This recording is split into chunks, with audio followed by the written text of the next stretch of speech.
Nos ha venido a visitar el doctor Eduardo Gerón, así es francés, me dice Gerón, espero haberlo dicho bien, doctor.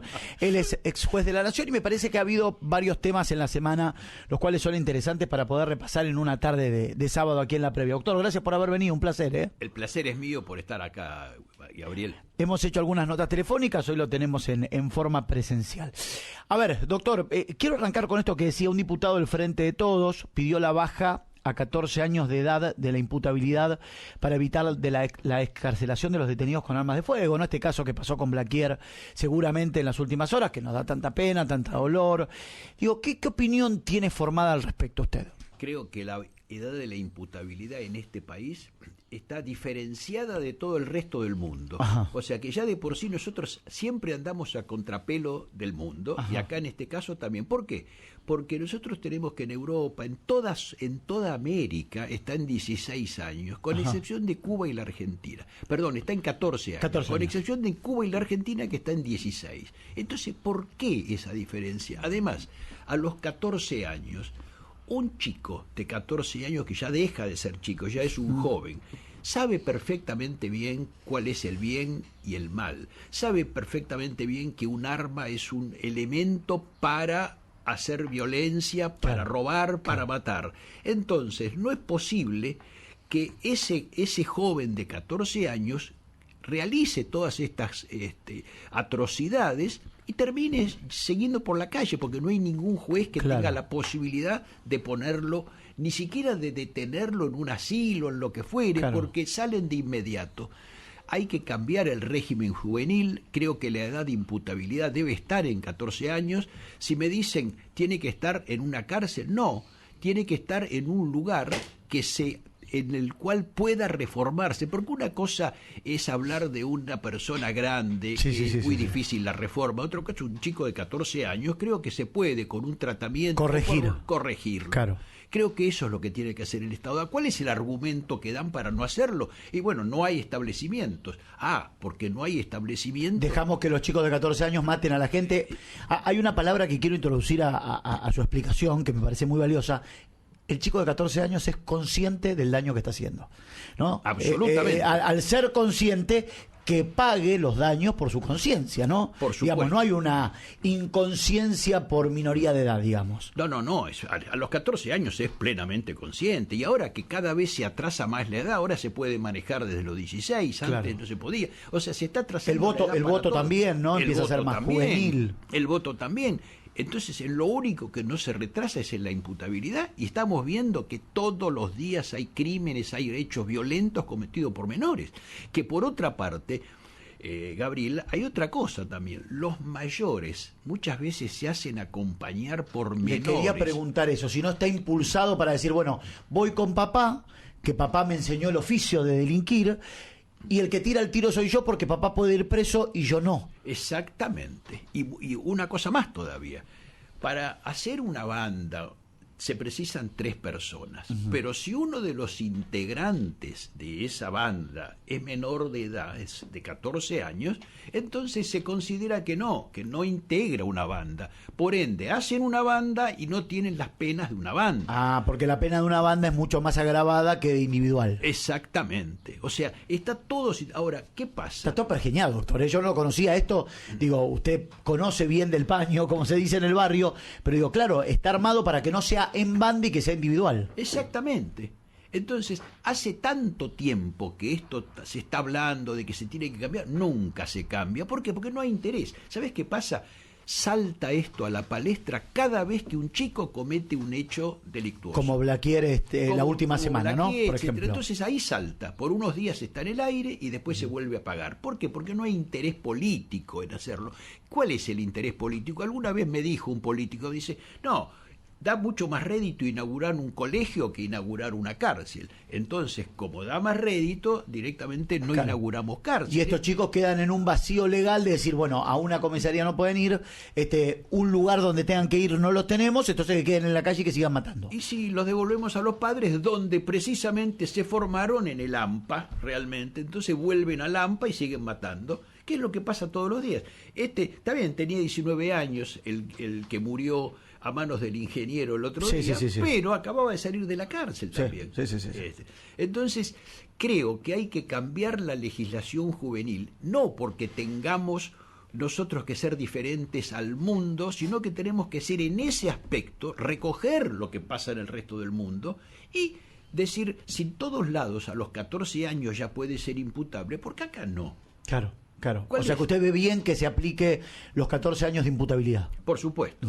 Creo que tiene que hacerse con todo un sistema, pero que se aplique está perfecto. Doctor, hay una preocupación muy importante en la Argentina, por supuesto que tiene que ver con la inflación, con la pobreza, con la educación, con lo cultural.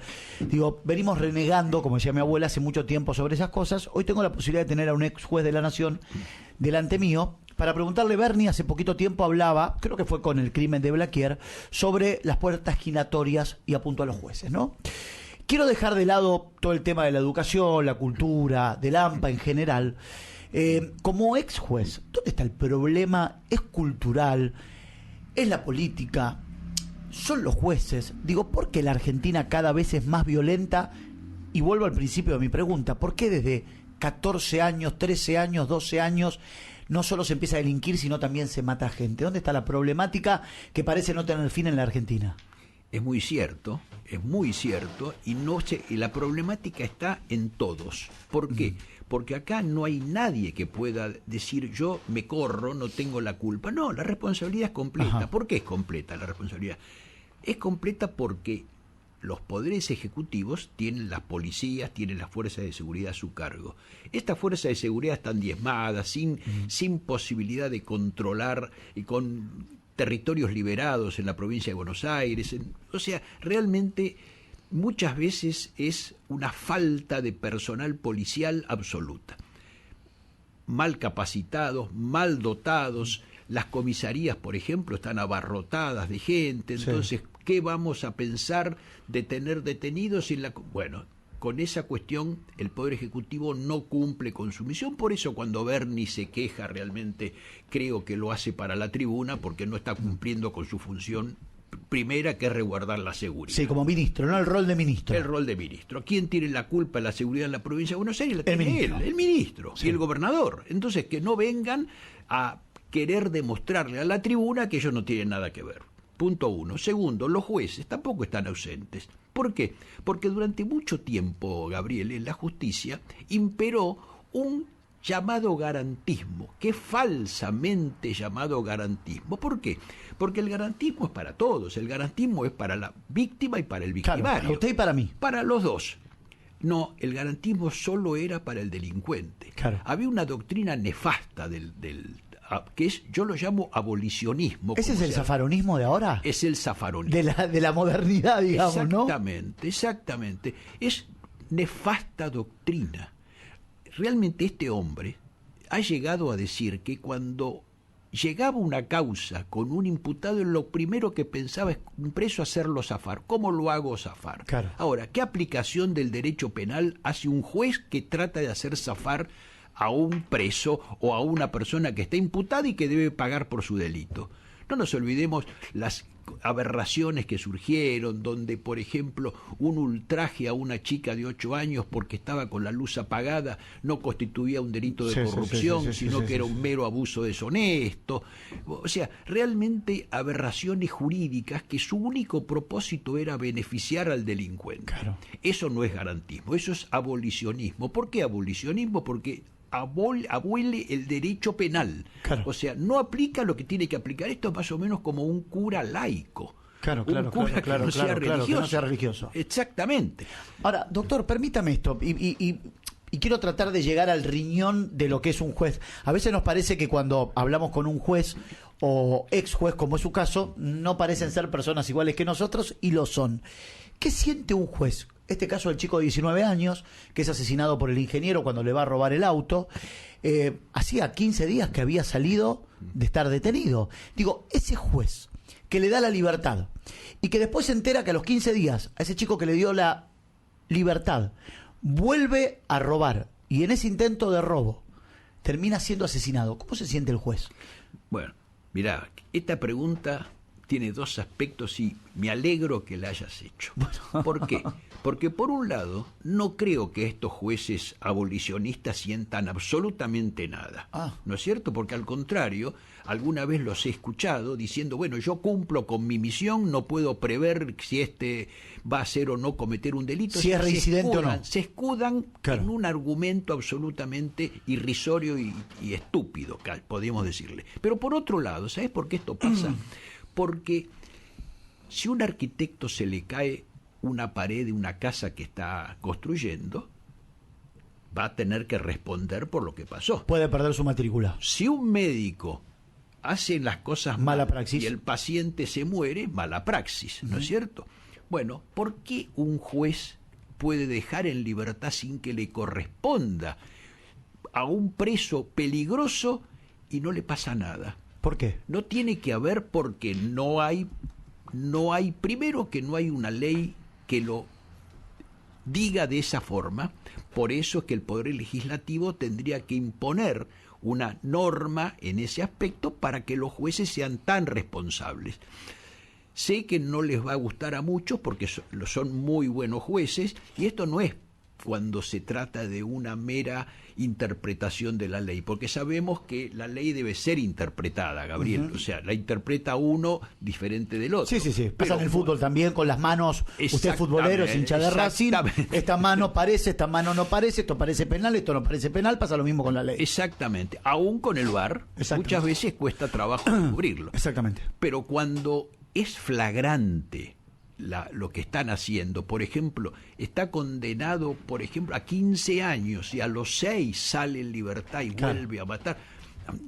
No sé si se acuerdan un caso de Micaela en Entre Ríos, una chica que fue violada y muerta por un preso que había salido antes en libertad. Me acuerdo.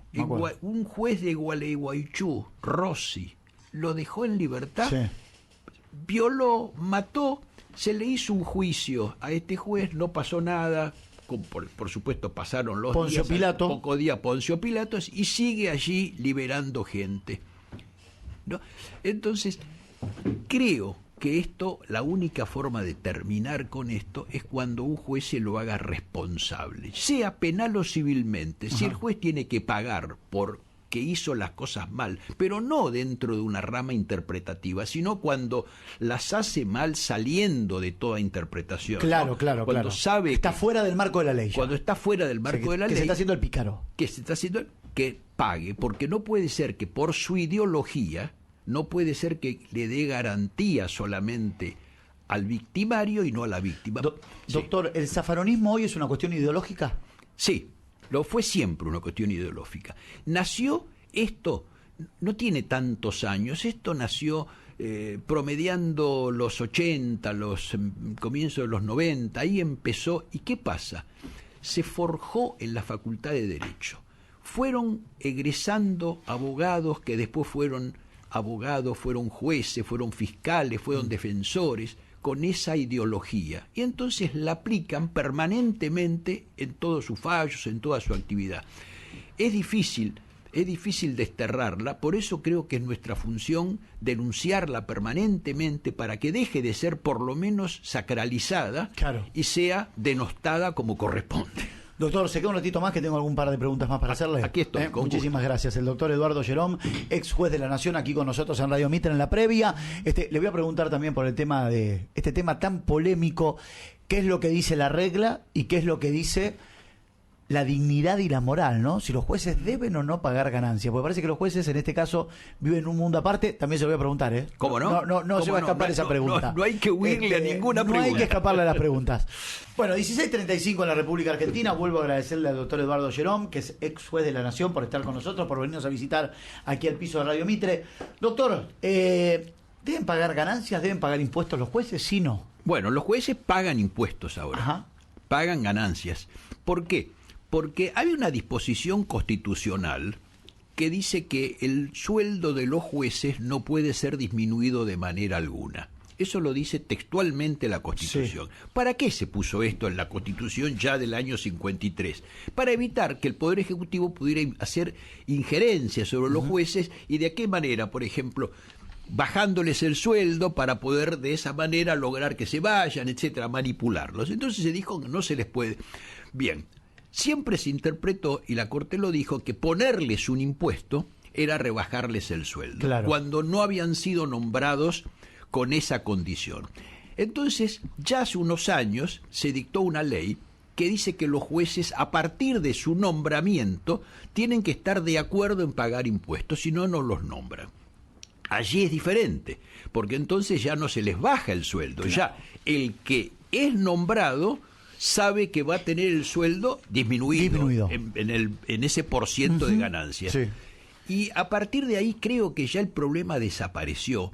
¿Por qué? Porque los que estaban de antes, que no pagan, porque a eso sí se les debería, sería una disminución, esos van a ir desapareciendo, claro, con el tiempo, van, claro, a ir muriendo, todos, nosotros no somos eternos. Entonces, dentro de unos años, ya prácticamente van a quedar todos los nombrados con posterioridad al año 2000 no sé cuánto, que es hace unos años atrás, y todos van a pagar impuestos. Ahora, doctor, esta movida, digamos, para llamarlo de alguna manera, de ganancias de las últimas semanas, ¿cree que se lo puso en carpeta Cristina a los jueces para decirles, ojo que sigo manejando yo? Sí. Sí, ¿por qué? Porque Cristina, no lo podemos nosotros olvidar. Cristina en este momento, su único gran problema no es el país, ni nada por el estilo, ni los sueldos de los jueces, ni nada. Es su causa, sus causas. Está por llegar, Gabriel, y hay que decirlo con todas las letras, la sentencia en la causa vialidad. Uh-huh.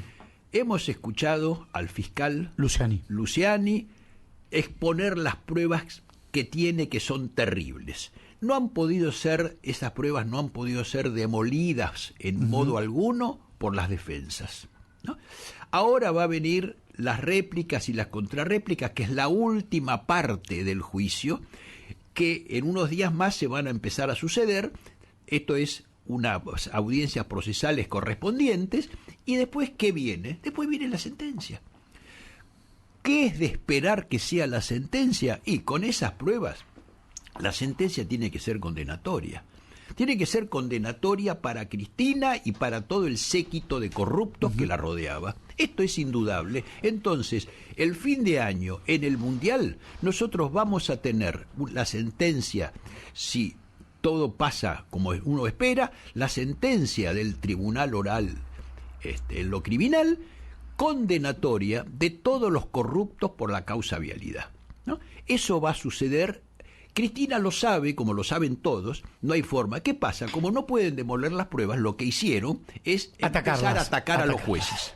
Atacar personalmente a los jueces. Si jugaron al fútbol en una quinta de Macri, si se lo vio hablando con no sé quién. O sea, tiene que ser el ataque personal. Como no puedo atacarme porque las pruebas me matan, entonces quiero atacar a los jueces. No lo va a lograr.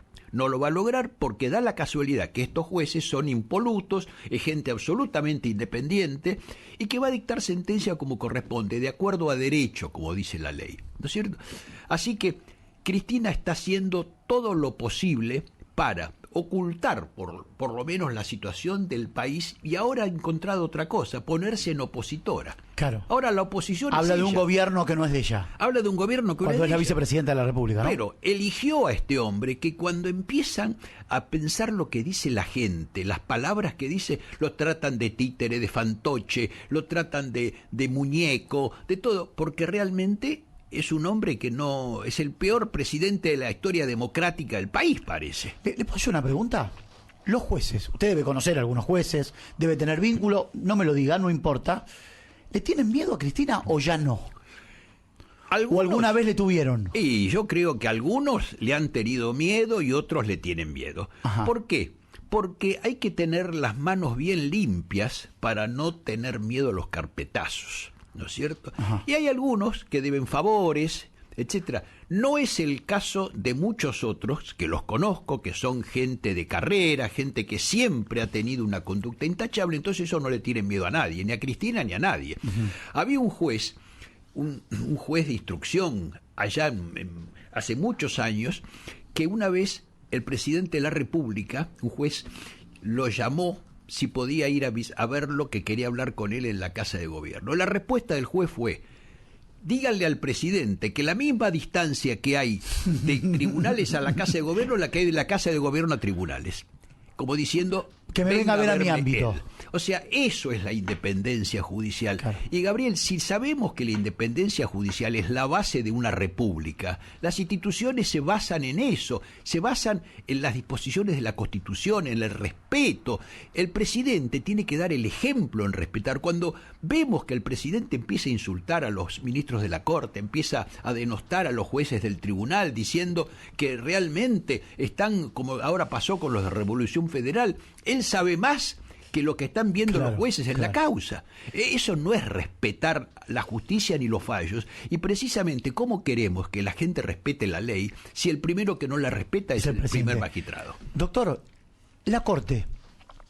Yo le voy a preguntar como si estaremos tomando un café. Por supuesto. Y no nos está escuchando nadie. Pero mi mamá, mi papá, mi tía y los oyentes de Radio Mitre se hacen esta pregunta.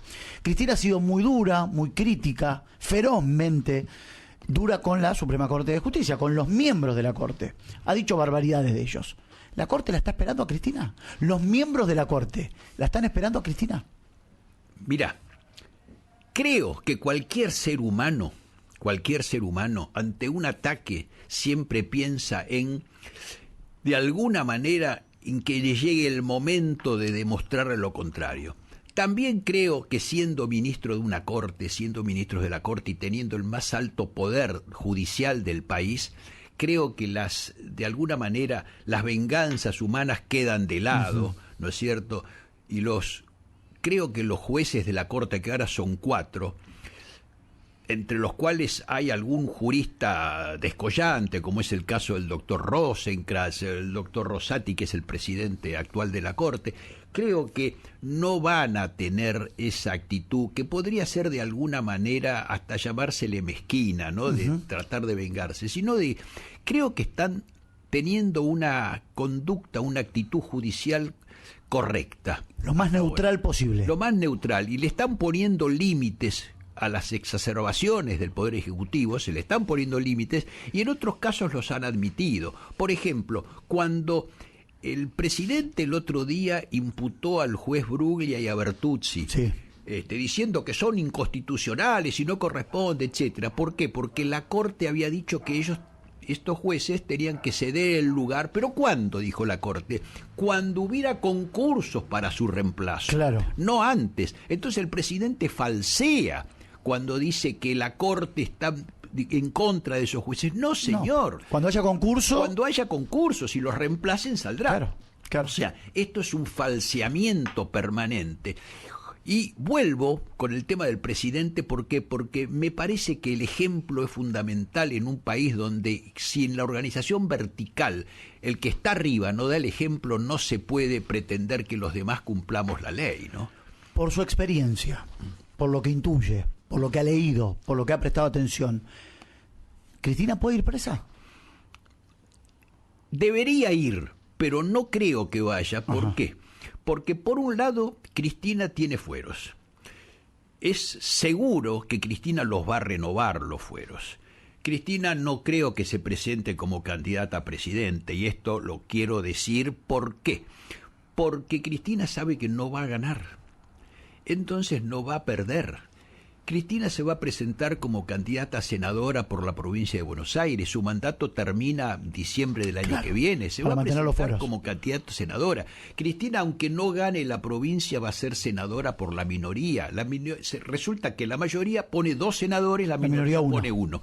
Ese 1 va a estar ocupado por Cristina, y entonces por 6 años más ella va a ser senadora. Por otro lado, ella ya se aproxima a los 70 años, entonces, de alguna manera... No es efectivo y es domiciliario. Va a ser domiciliario, pero, Gabriel, una condena, cuando quede firme esta condena, va a ser una indignidad absoluta que va a tener que sobrellevar durante toda su vida. Va a ser una condenada por corrupta.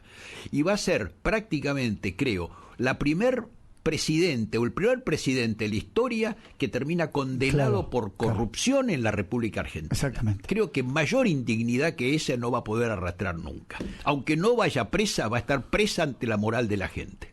Doctor, muchísimas gracias. Un placer haberlo tenido acá. El placer es mío. No se va a enojar Muchas mañana si no gana Racing, ¿no? Conmigo, no se va a enojar conmigo, ¿no? Bueno, si lo transmitís, espero que le dé suerte. Gracias, doctor, un placer enorme. Igualmente, un abrazo Muchísimas grande. gracias. Bueno, nos ha visitado el doctor Eduardo Gerón, aquí con nosotros, ex juez de la Nación, hablando de los temas centrales hoy que tienen que ver con la imputabilidad, con el tema de los impuestos a los jueces y, por supuesto, este tema tan candente, Rolo, que tiene que ver con la causa de Vialidad.